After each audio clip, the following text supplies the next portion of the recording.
We're here with Dave Burgess. I'm really excited about this. So yesterday we did a show on teachers getting published, and we had an amazing reaction to it. Just all over the place, people on Twitter were talking about getting published, teachers getting published. It seemed to resonate with a lot of people, and so one special person that I've have been trying to get on the show about this very topic is Dave Burgess. And so I was able to get Paul Solar's, which he published through, and we'll talk about that.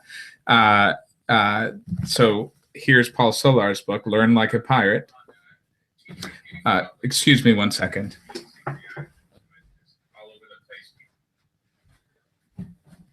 Apologies. So I do want to introduce Dave Burgess by saying that he is Dave Burgess and Dave Burgess Consulting Incorporated, and that they have published 6 books already. Teach Like a Pirate, which is his book. Also, Learn Like a Pirate, Dave Solar's book. Pure Genius, P is for Pirate. Learn Like a Pirate, which I mentioned. Ditch That Textbook, 50 Things You Can Do with Google Classroom, and he'll tell us about a lot more that he's doing. And so apparently this, you guys made it to the New York Times bestseller for education, which is amazing. So tell us your story, please, because I'm so happy to have you, seriously. Yeah, hey, thank you very much for having me on.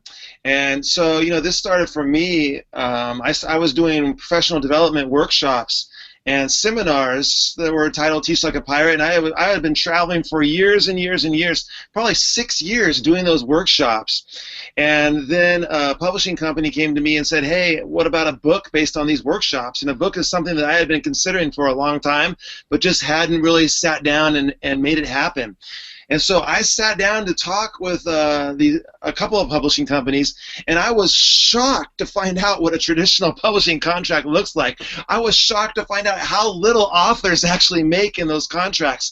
And this is your intellectual property. This is your sweat equity. This is your work, and you're the one that's going to do the primary marketing of your product. You're the one that's going to do the connections and the social media activity that's necessary to make it happen, to spread your message. And then when you see what you make versus what the traditional publishing company makes, it just made no sense to me. Like, as far as I was concerned, the only thing missing was a ski mask and a gun, because it was just like, it's like highway robbery. And then in addition to that, like, publishing companies, they want to take creative control of your project. They wanted to, with my project, they wanted to remove some of the edgier stuff in the book. They wanted to take out some of the rants that I went on about the overemphasis on standardized test scores and all that. They wanted to, they said it's too personal. Like, you wrote about walking through the canyons with your kids in this book. You wrote about your favorite Christmas carol in this book, for God's sake. Like, that stuff doesn't belong in an educational book. Where are the research studies? Where's the citations? Where's the Harvard study link and all that stuff? And that was not the book that I was looking to write, right? I wanted to write my story, my manifesto, from a practicing classroom teacher to other educators out in the field about, hey, you can talk about all that theory that you want to, you can have all those studies that you want, but hey, when you really stand in front of a classroom in front of kids, this is the stuff that works. And so that was the book that I wanted to write. And so I told all those publishing companies exactly where to go, and I formed my own publishing company, and I published Teach Like a Pirate from my kitchen table. Whoa. And, that's kind of how it all started. Wait, and, but you are an educator. You are in classes. How in the world do you go about starting your own publishing company? That seems like a big idea to me. And how do you even begin to do that with all the duties that you already have going? Right. Well, you know what? So it's the world has changed. Like, that's That's what I think a lot of the traditional publishing companies have been slow to realize, and what a lot of authors have been slow to realize is that it's not the same world anymore out there. It used to be that you had to have a traditional publisher because they were the gatekeepers. They were the ones that chose products that they felt were worthy to be published. They put their stamp of approval on it, and then that's how you got into the brick and mortar bookstores and all of that. And but now, like, that's not the way books sell anymore. You know, books sell through social media interactions. Books sell through word of mouth advertising. Books sell on, you know, the online books. You know, Amazon, of course, is the 800-pound gorilla, and so they've been slow to realize that the world has changed. And so really it's nothing more than me setting. I use LegalZoom. I set up a corporation, and I've got an account with a publishing, with a printing company, you know, so I have a company that prints my books on demand, and uploading books to Amazon has never been easier. Conversions, what I didn't know how to do, I just hired someone at a consultant fee to do for me. So I didn't know how to format files to put it up on a Kindle, so I had someone format the files for me. And it's really not that difficult in today's world to do that. And so, yeah. So what year was this when you began to do all this? Yeah, so I started writing Teach Like a Pirate January 1st of 2012, and I had it in my hands and up on Amazon in September. So it was from the first page that was written to actually having it in my hands. It was a 9-month process. And as I think I posted the link yesterday in the Teacher Talk Live, a lot of people are overwhelmed with the prospect of writing a book, and you write a book, you write it 1 page at a time. I just made a commitment on January 1st. I was going to sit down on my computer and I was going to write at least 1 page a day. I don't care what's going on. I'm going to get on my computer. I'm going to write 1 page a day. You can find time to write 1 page, right. And if you can find time to write 1 page, well, in a matter of months, you got yourself a book. Okay, and plus, it's not like something that it's not like a novel where you're having to generate like a whole storyline or something like that. You know, because teachers and educators typically, they're going to write about something that they know already, something that they're passionate about, and that's what we try to convince people to do at Dave Burgess Consulting is tell your story, write your manifesto. And so I almost felt like I was cheating because I just sat down at the computer and I typed out pretty much what I say when I talk to teachers in workshops, and that became, you know, kind of the foundation of Teach Like a Pirate. But Dave, there's something about you though that is something extra, and I want to talk about that because it's not that you just started putting books together. From the very short time that I've started my show, Teacher Talk Live, I've just seen your name all over the place. And what's interesting to me is that everybody just just sings praises about you. Lori London on Twitter right now is saying, Dave Burgess is my edu hero. I soak up everything he writes, says, publishes, and I will continue to do so. That kind of thing is very, very common. I mean, from the first time that I got on Twitter, I started seeing your name. I'm like, who's this Dave Burgess guy? So you know, you impact people, and how you go about that is a special way. Because I could try to put a book together and, you know, just try to put it out there, but it won't make a hit if it doesn't have that marketing behind it, and that name recognition and that work that you put into this behind it. How did you accomplish this? Well, so first of all, I love Lori. Lori's fantastic. I've met Lori several times, and she's a huge supporter of Teach Like a Pirate, and even is one of the co-moderators of one of the offshoot hashtags, which is SciTLAP. So there's a TLAP hashtag on Twitter, and then there's SciTLAP, there's SSTLAP, there's multiple kind of offshoot hashtags. But you know what I think it is it's about connecting authentically with people, and it's not about trying to go out. I see a lot of authors who try to use social media as a bullhorn, where they're just trying to spread a message. They're not trying to connect with people, and it's about, if you concentrate on spreading your message and on developing relationships and building community, then that in the long run is going to sell books. But if you go there to sell books, then people see through that. People sense the inauthenticity of that, and it just comes across as kind of icky, right? And Right. so, but for Teach Like a Pirate, I think the reason it's been successful is because it's all about building a platform. It's about building community. It's about, I listened to an interview once from Jerry Garcia of the Grateful Dead, and he was talking about the success and popularity of the Grateful Dead concerts and how people just continually flock. You know, they have the Deadheads and the people that would just come to these concerts, and they were giving him credit for that, and he was saying like, no, it's, look, a Grateful Dead concert, it's not about us. Right? It's about all we've done is we've provided a place for people to ritualize. We've created a space for people to ritualize. We just happen to have the best seats in the house because we're up on stage, right? And that's kind of the way I feel about the Teach Like a Pirate community. Is I never take credit for the success of Teach Like a Pirate. I think what's happened is I have created a space for people to ritualize, for people to come and support each other, and who have common passions, who have common beliefs, and to connect with each other.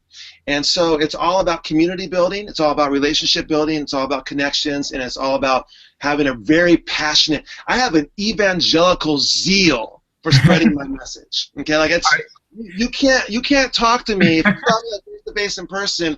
Like, I'm intense, right? I mean, I have a zeal for spreading my message and enthusiasm. Carlos Santana said that enthusiasm is the most contagious thing in the world. The songs become incidental. What people receive is your joy.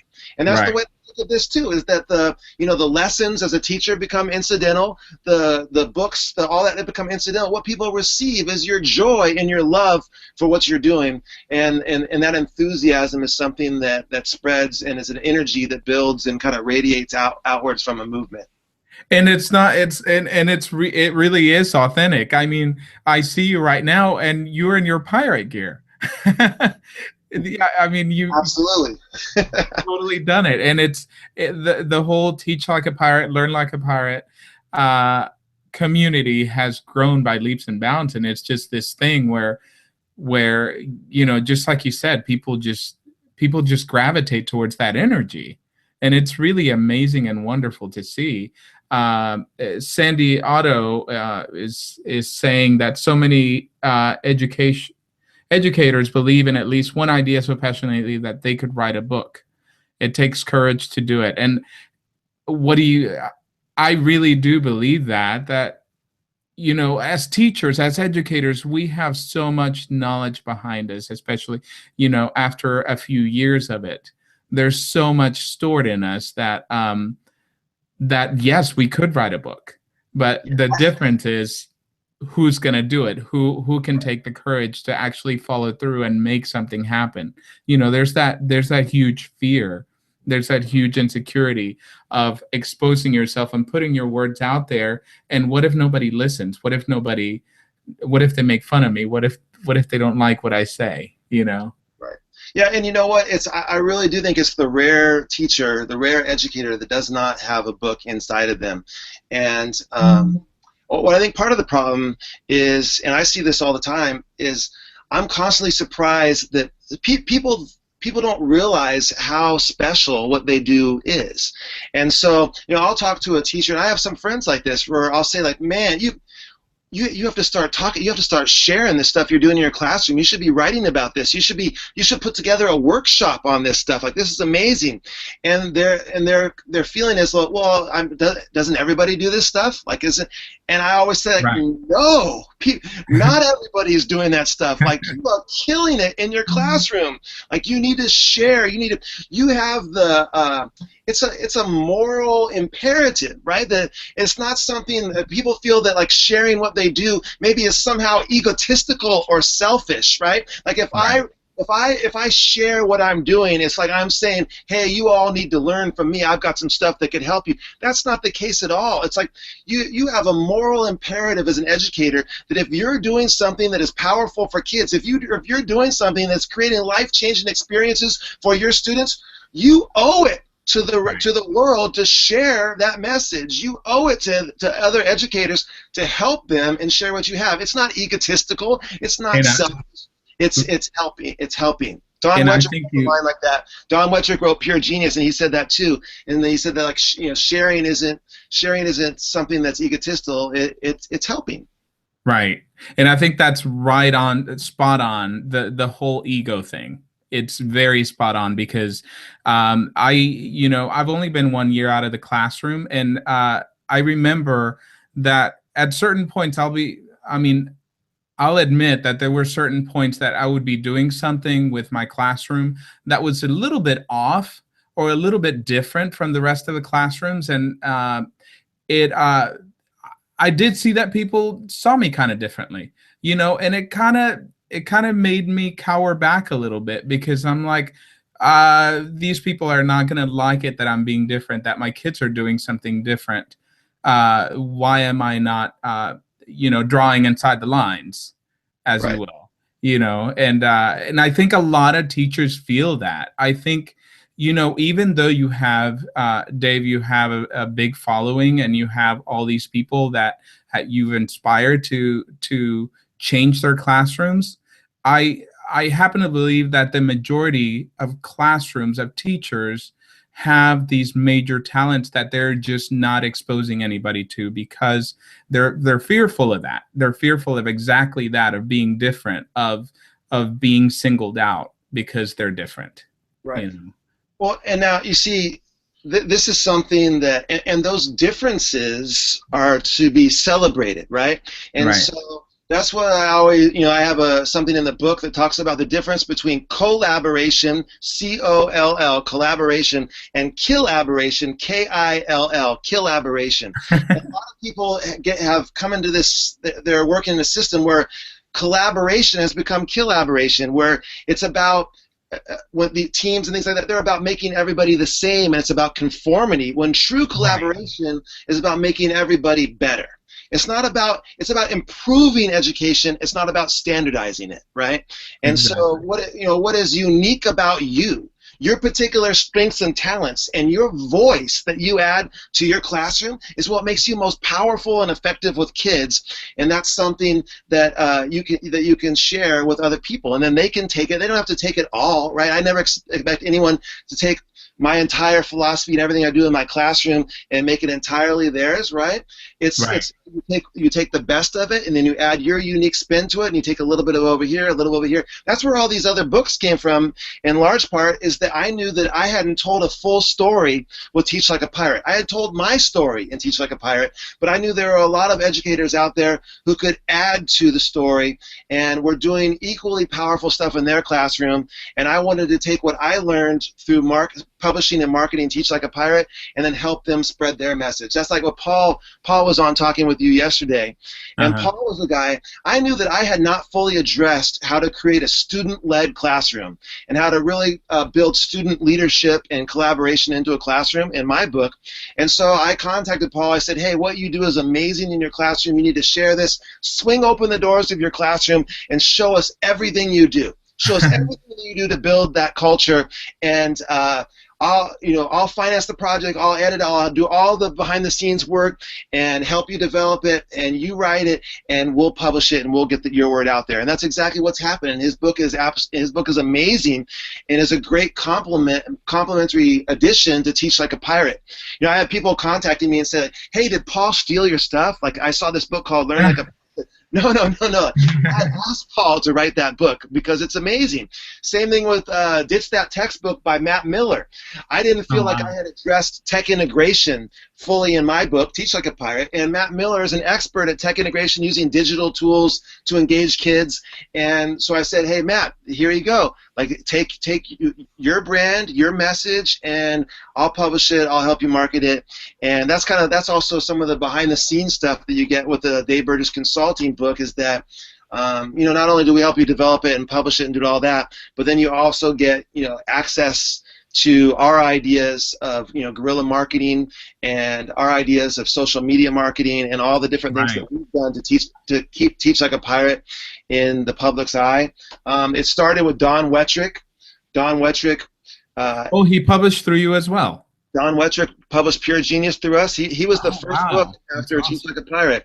And so Don had come to me, and what was starting to happen where people were seeing the success of Teach Like a Pirate, and so I was getting contacted on a regular basis with people saying like, "How did you? I'm about to sign this traditional publishing contract, but I've heard this thing about self-publishing. Like, how did you do it?" And so I would have these conversations with people over and over again, and I would tell them exactly what I had done in order to publish Teach Like a Pirate and spread the message. And there were kind of three reasons why people maybe wouldn't do it. One, maybe they didn't have the money to finance the project, right? And it takes a lot of money to do a real professional project, professional job. Two, they didn't have the time, the energy, the desire to go out and find who's going to be my editor. How am I going to go out and buy my ISBN numbers? Like who's going to do my cover? I don't want to do research on who's going to, all these different things that they didn't have time to handle. Or maybe they wanted someone to help them. A traditional publisher offered to give them some developmental support in the process of writing the book. Okay, Wow. and so what I try to do is get rid of all of the bad stuff of traditional publishing, like the horrific contracts where you make 10% and things like that. Right. The lack of creative control and all those horrific things of traditional publishing, and then try to take all the great things about self-publishing, eliminate the bad stuff of self-publishing, and create like a hybrid model. So that's kind of what we've done. We allow authors full creative control. But yet, at the same time, we provide the Teach Like a Pirate, Dave Burgess consulting team, like to do covers and do. I mean, if you've seen our covers, I mean, like they're gorgeous, and we have great people working for us. A great editor in Aaron Casey, and my wife Shelley helps out with a lot of the developmental aspects of the books as well, and she's amazing. So we have a whole team together that helps people tackle publishing a book, and it's very much a collaborative process. If you listened to Paul yesterday, we roll up our sleeves, get our hands in there, and work with everybody to come up with the best possible book. That's what struck me about my conversation with Paul, because he kept saying, this isn't only my book. This is not just my book. It's Dave's, it's Shelley's, and whoever else that assisted in this whole process. It was just neat to see that he saw it as a group project, like you guys as a group project, and that's really amazing. If you're publishing his book, that you put that much energy into creating it. So I mean, these are all our babies. I mean, we look at every project as our project. I mean, it's got the pirate skull on the back. That means that it's our project. And so if it's gonna have the Jolly Roger, it's gonna have the pirate skull on the back, then we want to have our hands in it. And Don, credit to Don Wettrick, because he was the one that took the initial leap of faith and chose to publish through us. And his book is all about teaching innovation. And what Don did is he took Genius Hour and he put it on steroids, right? Yeah. He took 20% time and made it 100% time. And he's got an innovation class, so he wrote all about it in here.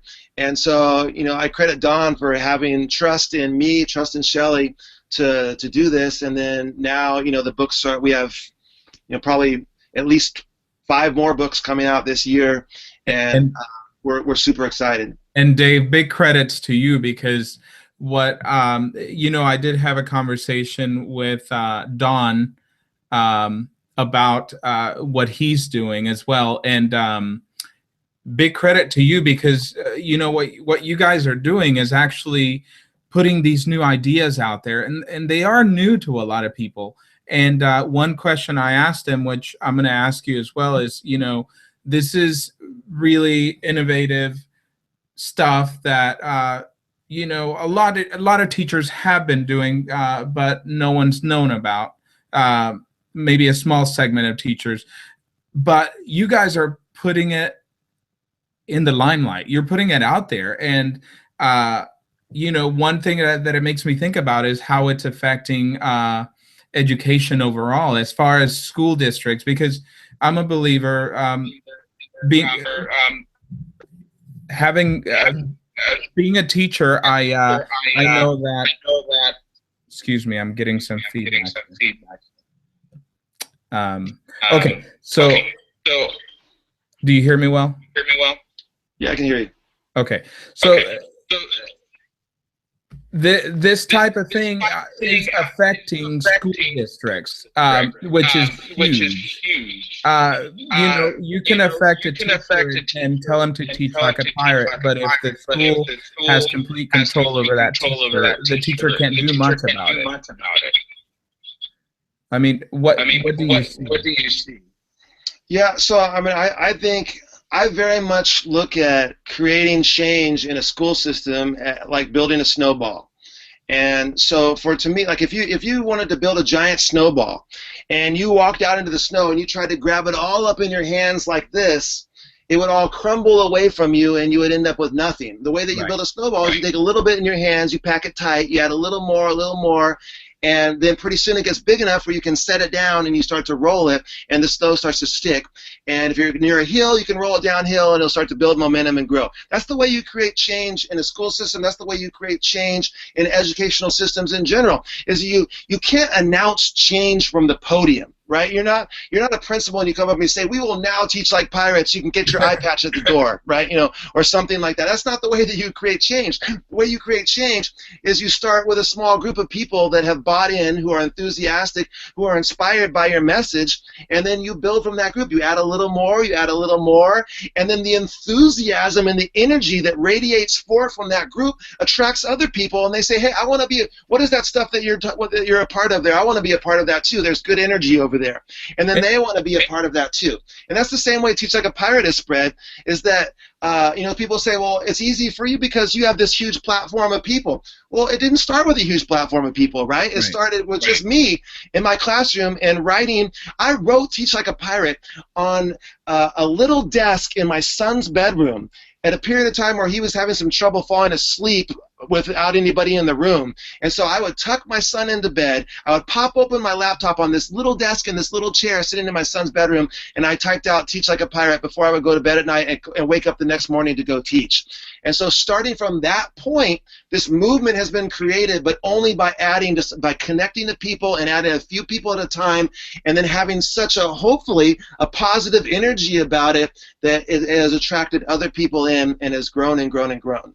And the symbol of pirate is right on, because you do have to have a little bit of rebellion, a little bit of questioning the authority, to be able to carry out some the stuff that you're proposing, that Teach Like a Pirate is proposing. So it's a really good thing. Now, I want to mention that Angela Kaiser has asked, what if it's already been done? Maybe she's talking about if she has an idea for a book, what if it's already been done? Okay, so I would say I would be highly surprised if she does not have something unique to add to whatever has been done. And that, if you think about books on engagement, books on leadership, books on instructional strategy, whatever it might be, there are thousands of books in each one of these categories.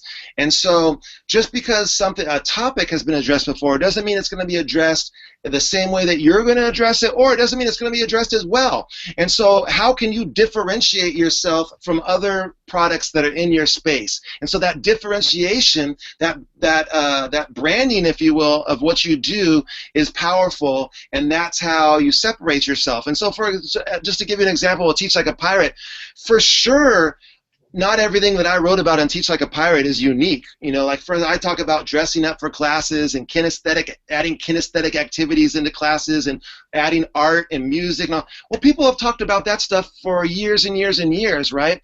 But what I think that maybe I added is I packaged it in a way that was original and unique. I gave a language to it. I gave a way of talking about it. And with my students, I call this putting handles on material to make it easier for kids to pick up.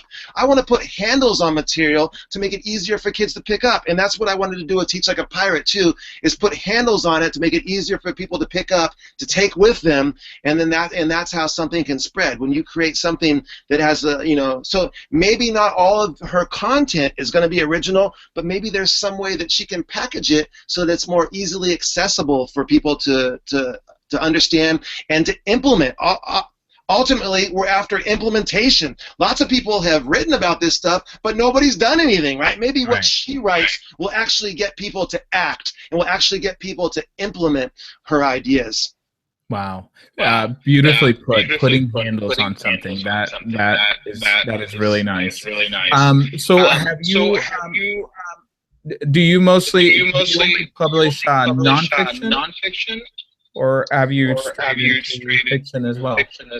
Yeah, so far we have only published nonfiction books, education books. Now we've done some unique titles, like for instance, I wrote with my wife, P is for Pirate, Inspirational ABCs for Educators. It's a full color illustrated ABC book, but it's not for kids. It's for teachers. And so it's for educators. And so it takes the messages of Teach Like a Pirate and many more and put them in like a fun ABC. Teachers love ABC books, and so we made an ABC book for them. And so we are doing some unique things with illustrated books and all of that. But so far, all of the books have been targeted towards educators, and that's kind of where you kind of have to figure out where it is that you create the most value. And so if someone comes to us with a project that's it's a fiction title and it's on vampires or something like that, I might be able to handle the publishing and all that, but I don't think I could create enough value for them with my platform and with marketing strategies. And kind of what we've zeroed in on is the educator market. Right. So Angela says, "Wow, I'm inspired to pick up the pen and get it out of the brain." So, Dave, I just see that a lot of people have a book inside of them, especially teachers, and just it's such when planning my topics for the show, I didn't think that this would be the most popular show.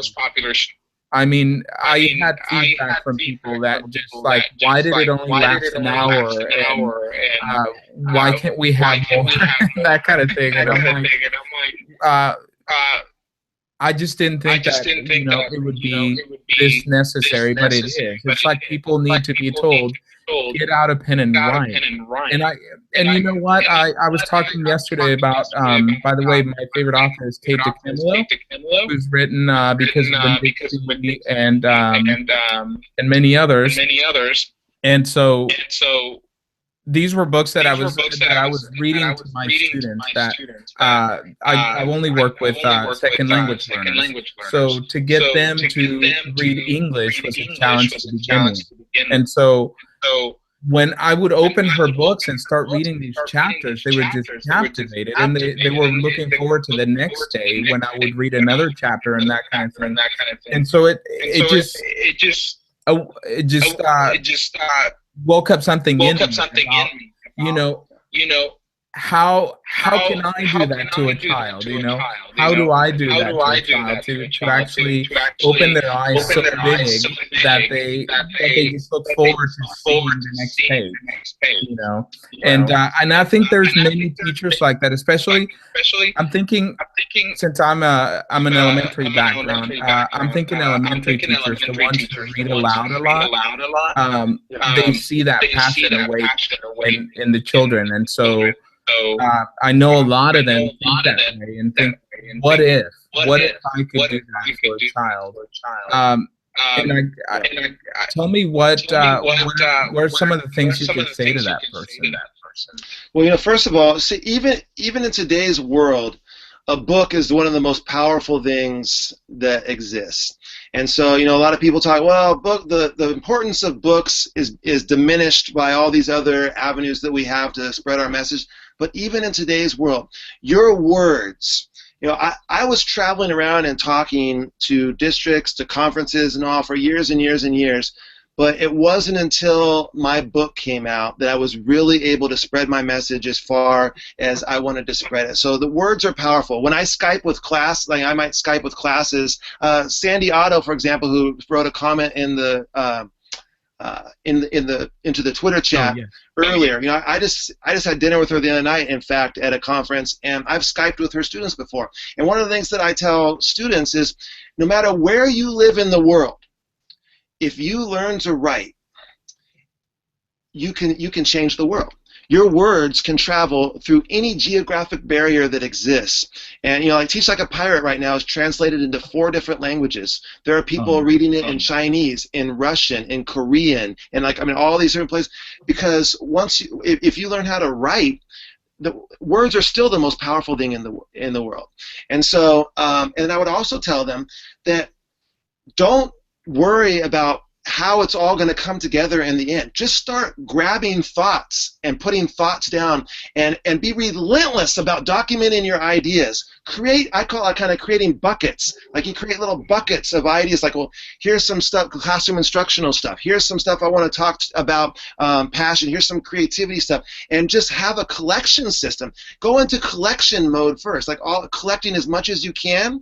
And don't sit down at the computer and open up a Word document and say like page 1. And then think that you're just going to start writing your book like that, Write down whatever it is that you're thinking, get it down, get it in, and then later you're going to have all this stuff in front of you that you've collected, all this stuff that you've written down, and then you'll start to see patterns, and you'll start to see hey, I have a bunch of stuff about this. This is going to be a whole section of my book. I have a bunch of stuff, I don't have much about this. Maybe I'll add in this right here. And all of a sudden, once you get through that collection phase, you'll be surprised at what you have in front of you. Same thing is true with bloggers. I know people that have blogged for years, right? And they say to me well, I don't think I could sit down and write a book. And I look at their blog and I say, are you kidding me? You already wrote 3 books in your blog, right? Just start organizing your blog so you can bring those blogs into and create a book out of it, And so that's the people want to have a definite starting point, like page 1, chapter 1, and that paralyzes you, right? That absolutely paralyzes you. Work on what you can when you can. Bring stuff together and just get it all down first. And and from the teacher point of view, I see that big, and you may agree with me about this, a big portion of being a teacher is to be inspiring and to make these kids believe in themselves and to just portray that, to inspire them to be able to be bigger than they are, and to be able to do that, you kind of have to, you kind of have to walk the walk as well, right? You have to be, if you're going to tell these kids that they can do anything, that they're able to create and they're able to change the world, then you kind of have to be that, don't you? Yeah, you walk the talk or walk the plank. Those are your 2 choices, right? And so this is think about what we tell kids when they're developing writers as teachers, right? We say, they say well, I'm not very good at writing. And so do we say to that kid, well, you know what? All right, well, maybe you should try something else. No, we don't say that. We say, well, you know how you get good at writing? You write. Right. And that's the way that we need to look at it too. So that's the other argument that people will have as an educator who thinks they have a book inside of them, but they say, well, yeah, but I'm not a very good writer. Well, you know how you get it? How you become a good writer? You got to become a good writer by writing a lot. Right. And so, and that's exactly what we would tell to that student. And so that's kind of what we need to tell ourselves too. And then we say, well, what if nobody likes what I wrote? Well, picture a kid saying that to you. And what would you say to that kid? Yeah, you're right. You should probably give up. Maybe there's going to be some kid, maybe somewhere along the line, someone is going to dislike what you wrote. What I would do is I would just put your pencil away right now. We would never give that kind of message to our students, but yet that's the kind of self-talk that we give to ourselves, right? Exactly. And it's paralyzing, it's limiting, it stifles us, and we have to have thick skin. I would shock you with what some of the stuff, the criticisms that have been fired at me for Teach Like a Pirate. I mean, I have had people write about me and say that I'm like a pimp in a red light district, and leaving people wondering how they were so easily robbed and beaten. I've had people say that the idea of using Teach Like a Pirate is glorifying the rape and violence towards women. and like how, you know, pirates were bad people. So how could you talk about teaching like a pirate when of course the whole thing is about the spirit of a pirate as being unconventional and being willing to reject the status quo and willing to sail into uncharted waters with no guarantee of success, a risk taker, a rebel, a maverick in the classroom, right? But yeah, you know, people are going to fire criticism at you all the time, and if you there's a part of the book where I say don't let critics steal your soul. Right? You're gonna face criticism. You're gonna face arrows. In fact, if you don't mind, I'm gonna read you the W of P is for pirate because it reminds me of this. I look at educators very much as warriors. There's a lot of battles going on in education right now. So the W page in P is for pirate, it says this: educators are popular targets for the arrows of the ignorant and the rocks of regressive reformers. Suit up with the armor of authenticity and the protection of a powerful purpose, and enter into battle with the courage to fight the good fight. Our students are worth it. And that's the way it is. If you have a message to share, if you have something that's powerful, that's going to change education, help other students, then what are you doing not sharing it? Get out there, open up the Word document, start collecting stuff, build a workshop, and start sharing your message and start transforming classrooms. Dave, that's beautiful. What you just read was beautiful. It really touched me. I left teaching this past year due to circumstances. Actually, back in California. I came from California, and before that, I taught in Texas. But I had some issues with my school district, and I decided that after 15 years, I needed to take a break, and I needed to take a step back and see what I'm doing next with my life, whether I want to continue teaching or whether I want to do something else. And out of that grew this need to actually talk to teachers and to help teachers and to get teachers talking, because I found, my voice was stifled, and because I was rebellious, basically, and it just out of that grew this need to just talk to people, to get teachers talking, about solutions, how we make things better, because there can be a lot of complaining, a lot of just negativity, There can be a lot of that, but that gets us nowhere. It's actually through some action that we can actually make change. And so I thought, I'll make something positive out of this and get teachers to talk and to unite people and make some change from within. And that's such a powerful thing. And I think a lot of teachers out there are stifled, and they just keep their mouth closed, and they let things happen to them. And what you're saying is so inspiring, because you can still have a rebellious attitude and make waves from within.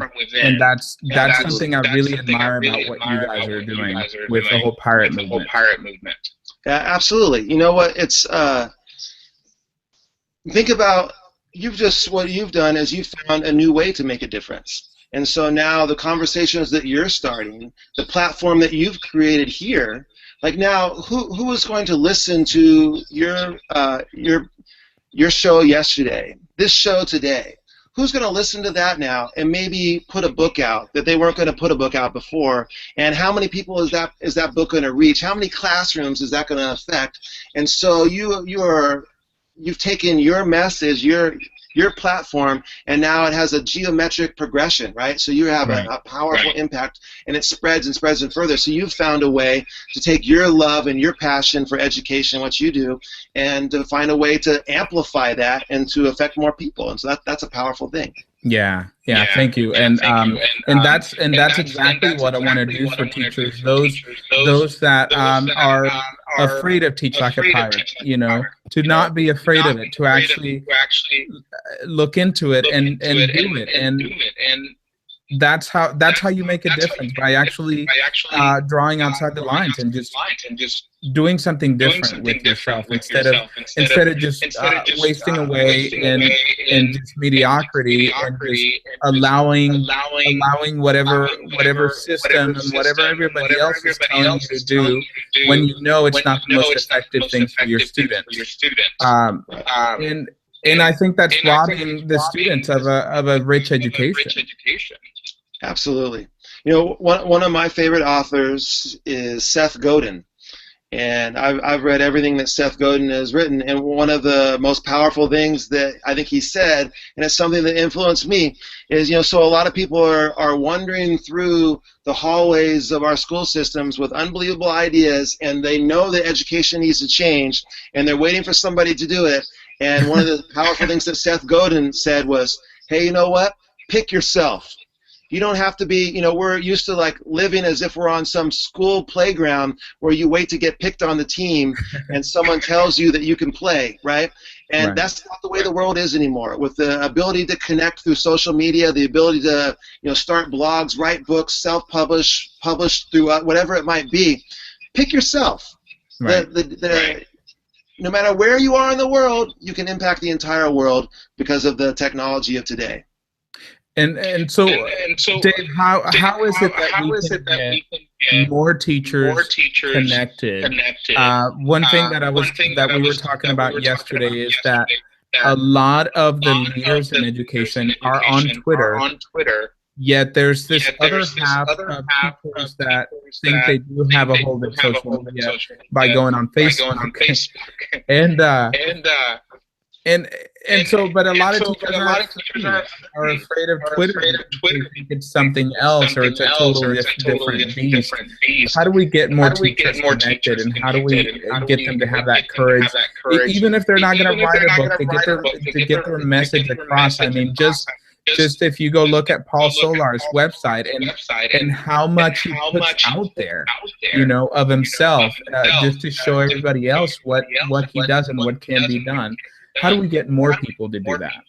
Well, and by the way, that's an important point with, like, for instance, Paul, and with all of our authors. And, like, for example, you know, it was put out, Alice Keeler and Livy Miller put out 50 Things You Can Do with Google Classroom. And one of the things that attracts us to authors is we're looking for people that are prolific sharers.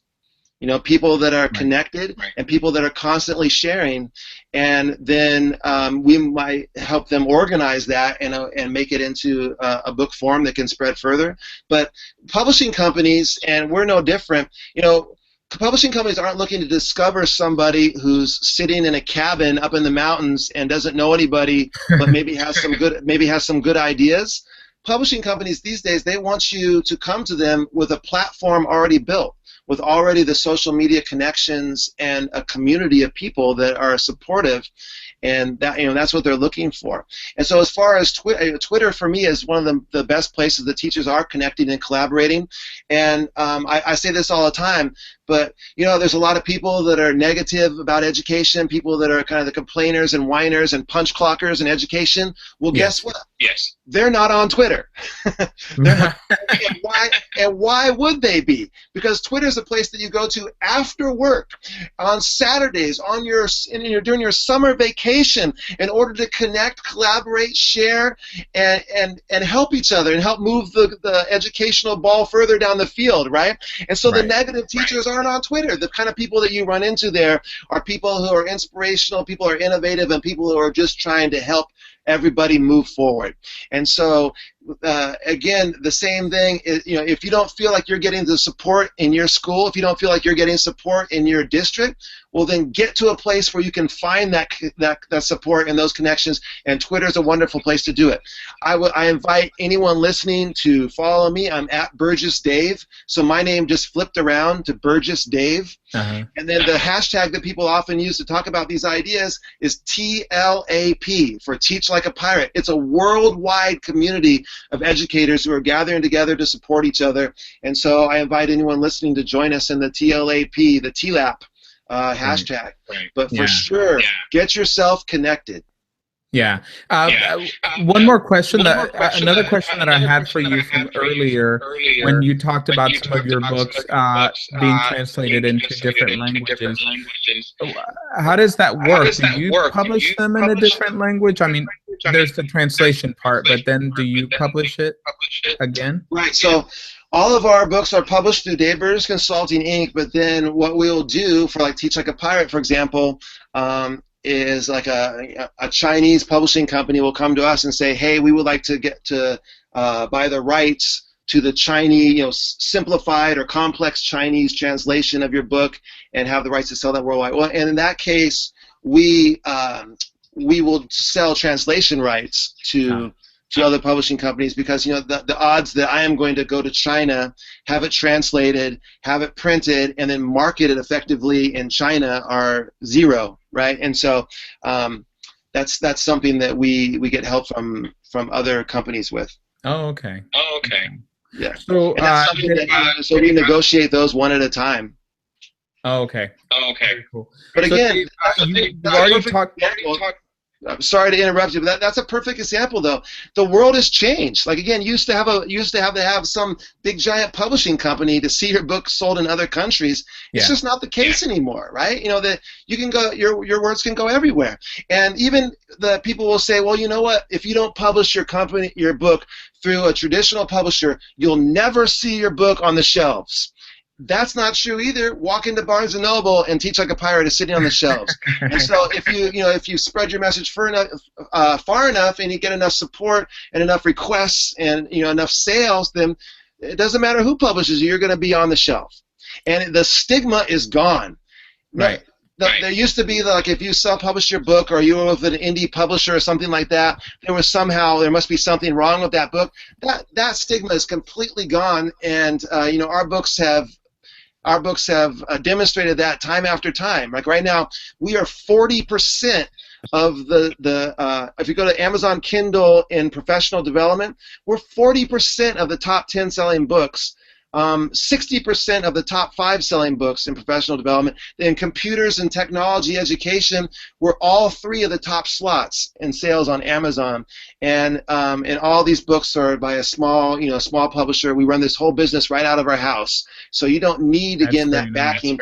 All that infrastructure of a traditional publisher, all those multicolored catalogs and brochures that they send out and all that, again, that kind of stuff is not how books sell anymore, and so it makes no sense to sign away your creative control, your intellectual property rights, and ultimately your money that you could have earned if you would have had a contract that's written in a more fair fashion for the current state of reality in our world, in the world of publishing right now. Yeah, things are definitely different. Tell me how iBooks impacts you guys as far as I've been reading a little bit about how a lot of the iBooks platform is changing, and a lot of that is available on iPhone now and all that. What connection do you have to all that? Yeah, so we do not currently publish through iBooks. So our books are they can be bulk purchased through us. They're available on Amazon. They're available Barnes & Noble online, and we have Kindle versions for the ebook. And Kindle is available on any device for free. And so we have the Kindle versions of the book as well. And so right now, iBooks might be something that we look into just to tap into another market. But at this point, our books do not sell through iBooks, so any changes with iBooks doesn't affect us at all. Oh, okay. Well, to close, tell me, and you've talked about this already to a big extent. What does a teacher or any kind of person that's watching that may be watching this, what do they have to do to get your attention, Dave? So they can contact. We get manuscripts shipped our way every week, and so they can feel free to contact me at. The best place is through DaveBurgessConsulting.com, and so Dave Burgess, BURGESS Consulting.com, that website, and then either my wife or myself will get back to them, and we can set up a meeting. We have a formula that we've created about what we think books need in order to sell to the education market. We have like a 7 little criteria, little formula. And so when we look at projects, we judge projects based on those seven little steps, those 7 things that we're trying to check off, and seeing how many we think they tick. And we always have Google Hangouts and Skypes with authors too, as they're developing their project, and saying like, hey, you know, this might have been a great book for that big publisher that sells those other education books. It's not a great book for us. What we're looking for is this. And so we're happy to have those conversations with budding authors as well. Even if we don't publish the book ourselves, you know, it might be a conversation that is worthwhile for someone to have with us. Right. Very nice. I will put DaveBurgessConsulting.com on the publishing page of Teach Cal, because I'm going to put all this all together with the episode that we shot yesterday. And shoot me anyone can shoot me a DM on Twitter too, or a message on Twitter too. And again, I mean, I'm on Twitter every single day. So at Burgess Dave, you know, you can feel free to connect with me there too. Nice. Well, Dave, I most appreciate you coming on and talking with me. I think it's a wonderful thing, and I'm hoping that some books are going to come out of this effort.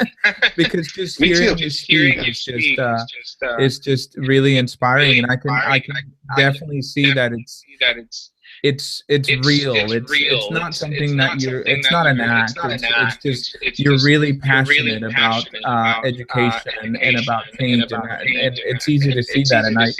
And now talking to you, now I understand why these people feel the way they do about you. You know, you're their leader. So I love the TLAB community, and you know, people ask me what I'm most proud of, and it's not the book, it's not the workshops, it's the community of people that have developed around this, and it's just amazing. It's one of the greatest things about traveling to these events is getting to meet face to face with some of these people that, you know, I just know through social media, but I feel like I've known them for my whole life, because it's a real authentic connection there. And if you know, if people are wondering what's like the #1 top secret way to write a book, to get a book published, you know, there's an easy 1-word answer, and that's start. Just start. That's all you have to do. And that's the toughest part, is just to say, you know what, I'm going to do this. I have something that's worthwhile to share, and as of now, I've committed. I'm going to start. Right. All right. Well, if you stay online for just one more minute, I'm going to go ahead and log off. I want to thank Dave very much for being on, and remember DaveConsulting.com. I mean, Dave Burgess Consulting. Yeah, DaveBurgessConsulting.com is the best website to go to see our stuff. All right. Well, thank you.